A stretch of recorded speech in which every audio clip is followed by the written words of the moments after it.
안녕하십니까. 2022년 10월 18일입니다. 여호와 부모님 예수 그리스도 사랑 20대 대통령 용생당 총재 박진혜. 오늘은 여호와 조선 한국 예수 그리스도 사랑의 말씀을 선포하도록 하시면서 여호와 부모님 사랑 고철회 박진혜 중용 재용 자연 평강 평화번영 통일가족으로 영생권 은혜를 누리도록 하시면서 또 지상천국의 복음, 우리가 서로 사랑하고 행복하고 기쁘게 지상천국을 누리는 모든 한 사람이 온 것을 알도록 하시고, 또 가족이고 형제이고 그리고 우리 모두가 대한민국 국민임을, 또한 더 나아가서는 전 세계 인류와 함께하는 하나의 성원이라는 걸 알게 하시면서, 그러면 80억 인류가 왜 우리가 이 지구상에서 여호와 부모님 예수 그리스도, 여호와는 예수 그리스도 말씀을 우리가 함께 따라야 되고, 또 인류는 지금 하나님과 함께 무엇을 하고 있는지를 알아야 되지. 그것에 대해서 정확하게 예수님, 성령, 제강님 구원이 인류에게 어떤 영향을 미치고 있으며, 또 우리가 겪어보지 못한 남북평화통일, 지원인 복지사회를 어떻게 이끌어 나갈지에 대하여 말씀을 주심을 감사합니다. 성경전서는 제일 처음 창세기와 그리고 맨 마지막 요한계시록의 말씀이 있습니다. 제일 처음 창세기 제일 처음에는 여호와 하나님부터 시작해가지고 요한계시록은 예수 그리스도의 은혜로 끝나는 성경 66권이 종합입니다. 그래서 나는 알파와 오메가요, 처음과 마지막이요, 시작과 마침이라 할 때 여호와 하나님은 예수 그리스도 사랑과 함께 하셔가지고 시작과 마지막, 또 알파와 오메가, 그리고 처음과 끝이라는 이러한 것에 대해서 성경 말씀은 이야기를 우린 인류들에게 선포하도록 하십니다. 자, 그럼 창세기에서 우리가 지금 창세기 시대를 살고 있는지, 아니면 예수께서 이미 오셔가지고 고난을 받으시고 아버지 여호와 하나님 예수 그때 영광의 보좌에 함께 하셔가지고 다시 오시는지, 이 때를 알아야 되는데, 성경 말씀에서 창세기에 대해서 이야기할 때 우리 인류가 다 이 창세기 하나님 말씀 때문에 만유가 창조되고 지음을 받았고 현재 존재하고 있다는 것을 성경 말씀에서 알게 하여 주십니다. 창세기, 우리가 제일 처음 세상을 창조하실 때 하나님께서는 제일 처음 하나님이 전지를 창조하신다고 하십니다. 그럴 때 하나님이란 이름이 바로 성경 말씀에서 우리가 이름을 모르면 하나님이라고 하는데, 성경책에 읽다 보면 성경전서가 여호와 하나님 책이라는 것을 알게 되고, 태초에 여호와 하나님이 천지를 창조하시니라, 이렇게 말씀이 시작되는 것을 알 수 있습니다. 그리고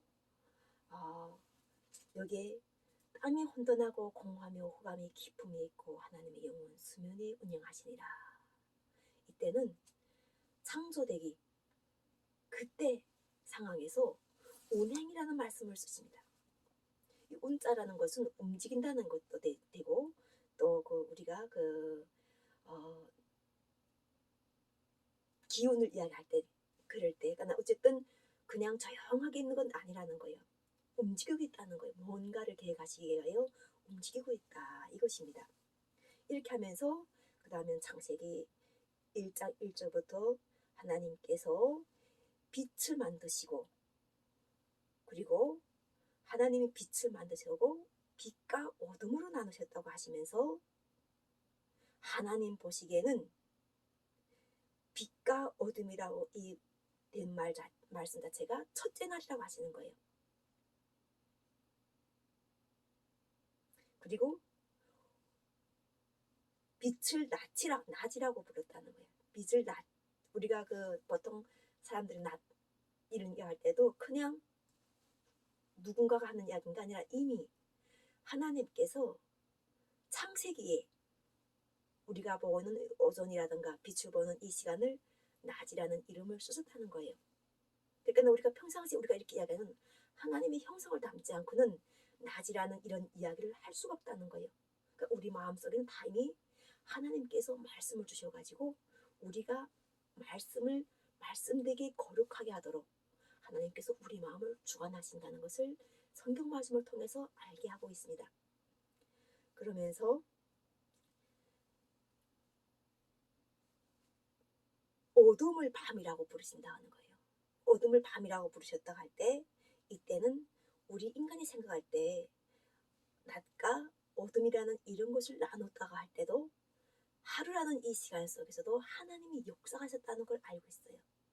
인간 자체가 창조도 되지 않았을 때 이럴 때 벌써 하나님께서는 우리 인간이 태어날 세상을 위하여 이렇게 스스로 창조하셨던 거예요. 인간에게 필요한 것이 무엇일 것이라는 것을, 그리고 만유에게 필요한 것이 무엇이라는 것을 여호와께서 이미 아셔가지고 창조하시면서 하나하나 계획해서 만드셨다는 거죠.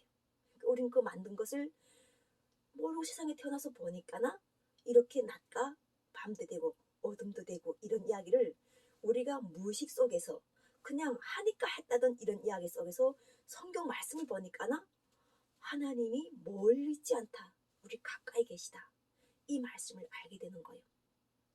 왜냐하면 이런 세세하고 소소하고 정말 당연하고 깊이 생각해 본 적도 없는 이러한 말씀 자체가 벌써 성경을 펼칠 때 우리가 하나님 뜻 속에서 성경을 펼칠 때 우리가 이 세상이 창조되기 이전 그 오래오래 이전부터 창조하신 예수 그리스도께서 아버지는 농부라고 하셨고 우리는 나무라고 하셨던 농부와 나무꾼의 차이를 알게 하셨던 내용입니다.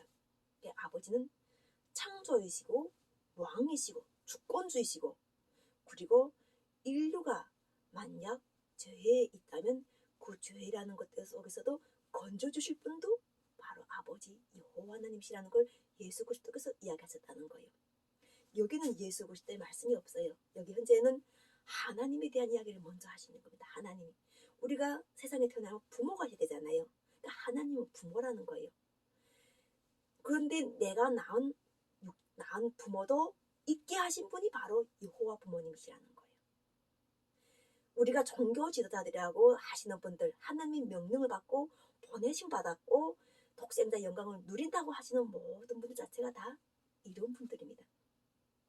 그분들을 있게 하신 분이 바로 지상천국이 만들어지고 또 그 지상천국이 남과 북의 평화 통일을 이루시기 위하여 함께 하시는 여호와 하나님이시라는 것을 알게 하신다면 성경 말씀에서 육체로 오신다는 이 말씀을 우리가 가장 쉽게 우리가 닮은 현상, 우리와 함께 하신다는 이런 말씀을 아실 때 이 성경 말씀에서 우리가 다양하게 이 창조되고 또 역사되고 있고 새롭게 자라고 있는 우리랑 같은 다양한 사람들을 보게 될 거예요.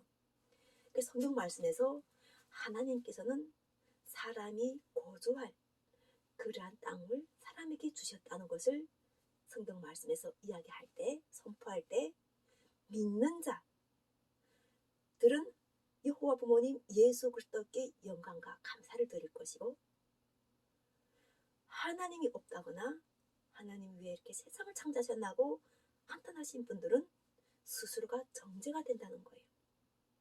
왜 정죄가 되냐면 마음이 어두워진다는 거예요. 그 사람 마음의 빛과 거리가 멀어지면서 그 마음에 우리가 어두운 곳에 자라는 것은 곰팡이와 뭐예요? 벌레밖에 있나요? 마음이 어두운 곳에 자랄 것이는 우리가 빛이 들어와야 되지 빛 속에서 우리가 하나하나 열매가 되는 거예요. 그래서 창세기에서 우리가 그 다양한 종교 지도자들이 이 말씀을 넣고 갈 때 하나님도 부르심 받고 그 독생자 영광을 가져가지고 또 그 창조의 원리, 섭리, 자연의 섭리 이런 걸 많이 이야기할 때 2017년 여호와 부모님 예수 그리스도의 재방님을 알리면서 나는 여호와 하나님께서 목사도 아닌 아주 정말 지극히 나가 평범하고 그리고 눈에 보일 듯 말다는 이런 사람을 드실 때 내가 과연 이 성경책을 읽을 수 있을까? 이런 생각도 많이 했고, 그리고 이 더본다나 외운다는 건 상상도 못했죠. 우리가 이게 성경을 통달한다고 이런 말씀할 때도 실제로 두려움이 와야 되는데, 여호와는 예수 그리스도의 성령이 두려워하지 말라, 내가 너와 함께 함이라 하는 이 말씀, 그 말씀 속에서 나는 용기를 내었고, 그 말씀 때문에 내가 지금 성경을, 여호와는 예수 그리스도 성경, 바로 요한계시록에서 이 말씀에 있을 때, 요한계시록 말씀에서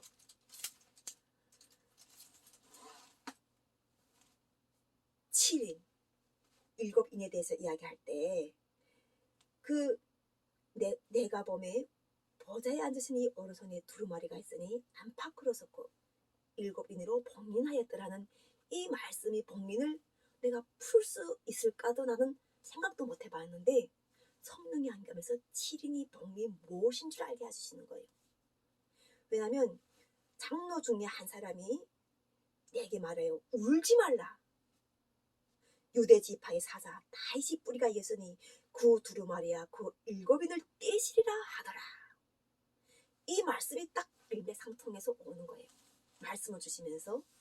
그래서 그 7인이라는 거는 7은 우리가 보통 사람들이 완성수라는 걸 알아요. 그 완성수라는 게 무엇인가 하는 거죠. 완성수라는 건 사람은 온전하지 않다고 하였어요. 우리가 보통 인간 생활에서 사람을 원래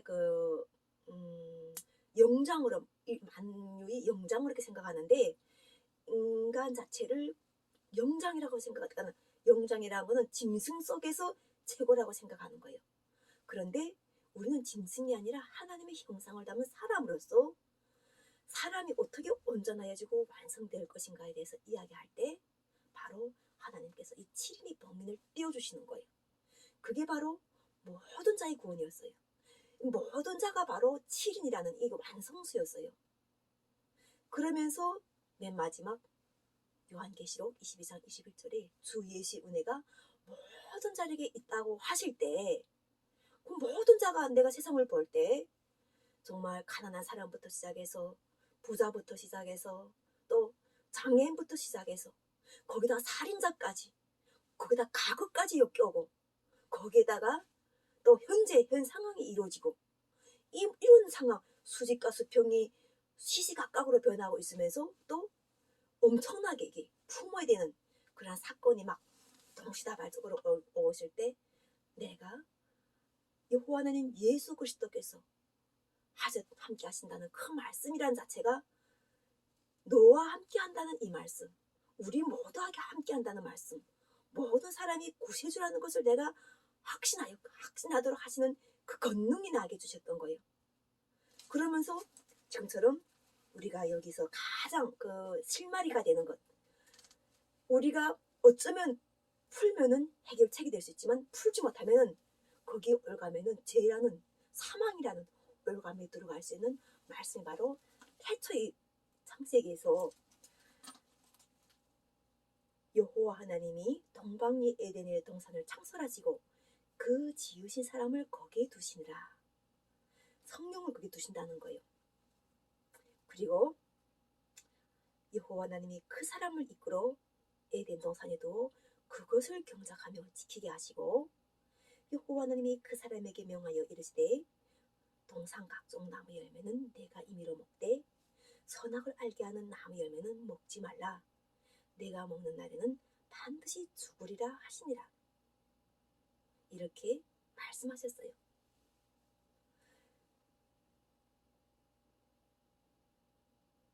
여호와 하나님이 그 땅에서 보기에 아름답고 먹기에 좋은 나무가 나게 하시니 동산 가운데는 생명나무와 선악을 알게 하는 나무도 있더라. 이것을 우리가 어떤 종교에서는, 종교단체에서는 여성의 정조를 이야기했어요. 여성 남성의 정조. 여성만 정조가 있는 것이 아니라 남성도 정조를 가지고 있어요. 우리가 성을 가지고 있잖아요.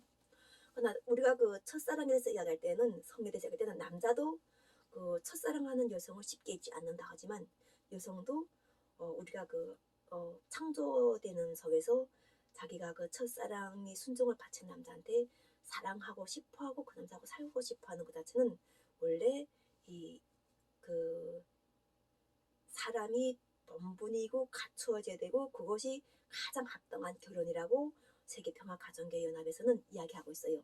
또 이것과 비슷하게 이야기하는 것이 바로 조선민주주의인민공화국 거기 나라에서 그 나라 사람들이 연애의 가치관이죠. 내가 성령의 말씀이 함께할 때 나는 이미 자유를 누리는 사랑의 자유를 누리는 대한민국에 와가지고 하나님께서는 그것을 먼저 말씀하시는 것이 아니라 바로 우리가 자연을 사랑하고 그리고 사람을 사랑하고 이런 말씀을 저에게 주셨어요. 그 우주가 이렇게 우리가 사람이 자녀를 많이 낳아도 아프리카 원주민들이 자녀를 많이 낳았는데 왜 그들이 어려운가 하는 거예요. 그 출산율이 그렇게 높은데 왜 그들이 과연 가장 많이 걸리는 에이즈와 가난과 그리고 수명이 짧은가 이런 것이에요. 그러면 하나님께서는 여기 살 때 부끄럽게 여기다가 자기 자녀에 대해서 쓰실 때 그 사람이 부끄러움을 느끼라고 성경에다가 쓰셨을까? 나는 항상 하나님께 그것을 기도할 때 나에게 오셨던 하나님은 자연을 다스리시고 그리고 우리가 자연을 잘 해가지고 가난이 없는 나라, 굶주림이 없는 나라, 땅이 옥토가 되어가지고 그 옥토에서 농사를 해가지고 좋은 걸 먹으면서 건강을 챙겨가지고 먹은 새가 똥을 싸잖아요. 좋은 똥도 싸고 꿀을 먹으면 꿀똥을 싼다더라고요. 그러듯이 우리가 건강을 챙기고 자연이 그걸 순환 순리하는 위해서 먹도록 하신 것이 바로 하나님 빛이에요. 그래서 이 성경 말씀은 말씀대로 이해해야 돼요. 사람은 나무 열매를 먹어요. 사과도 먹을 수 있죠. 또 우리가 나무라고 할 때 그 밖에 그 밑에 뿌리를 내 가지고 밑에 뿌리에서 열매를 내 가지고 내는 나무들도 많아요. 그러니까 사람이 먹기 좋은 것들은 하나님께서 짐승이 먹어도 문제가 없어요. 그러니까 짐승이 먹는 거는 사람이 같이 먹어도 문제가 없는데 우리가 왜 하나님께서는 딱 나무 하나를 먹지 말라는 이런 걸 하셨어요. 선악을 알게 하는 나무는 먹지 말라고 하셨어요. 근데 일단 먹었어요. 입으로 먹었겠죠. 그 사람 자체가 우리 자꾸 사는 거꾸로 이야기하는데 딱 먹었단 말이에요. 먹는단 말. 근데 우리 보통 그 색깔이 이쁘고 고운 것들을 아이들은 유혹돼요. 근데 어머니들이 뭘 하냐면 까마귀 밥이야. 먹지 마. 이런 말 한단 말이에요. 나는 그걸 북한에서 많이 들었어요. 그래서 나무 열매가 빨갛게 열려서도 그걸 잘 안 먹어요. 아니면 그 좀 먹으려면 일단 저게 사람이 먹으면 별로 어쨌든 안 좋다는 이런 나무 열매는 몇 가지가 있거든요. 그렇게 나는 조선에서도 교육을 받았고 당연하게 먹지 말란 거는 그날 열려서도 먹지 않는 거 어쩌면 까마귀 밥이야. 이렇게 생각하면서 안 먹었댔어요. 그런데 어려울 때 우리가 그 뭐예요? 그 소나무 자체는 어려울 때 먹지 말라고 해도 설방울 열매를 먹기 때문에 소나무 껍질도 먹을 수 있었던 거예요. 그 소나무 껍질을 먹은 사람들은 잘 견뎌서 지금 대한민국까지 와서 잘 살고 있는데 하나님께서 선악을 먹게 하는 나무를 먹지 말라 한 사람은 반드시 죽는다고 하셨어요. 그래서 성경 말씀에서는 말씀으로 알아야 되는 거예요. 우리가 이 점점 가다 보면은 율법이 많이 나와요. 왜냐면은 이제처럼 우리가 자연을 제대로 다스리지 못하다 보니까 자연이 파괴가 되는 거예요. 자연이 파괴가 됨으로 인해 가지고 파괴된 자연, 땅이 옥토가 줄어들고 파괴된 자연 속에서 사람은 불어나고 하는데 인간이 힘은 커져야 되는 거예요. 내가 못 가져도 내가 힘만 있으면 가져야 되는 거예요. 이것이 바로 하나님께서 우리가 보통 보게 되면은 권세자들과 또 기업인들과 그 밖에 다양한 이 사람들과 함께하면서 하나님께서 하셨던 역사란 말이죠. 네, 지금은 여기까지 이야기하겠습니다.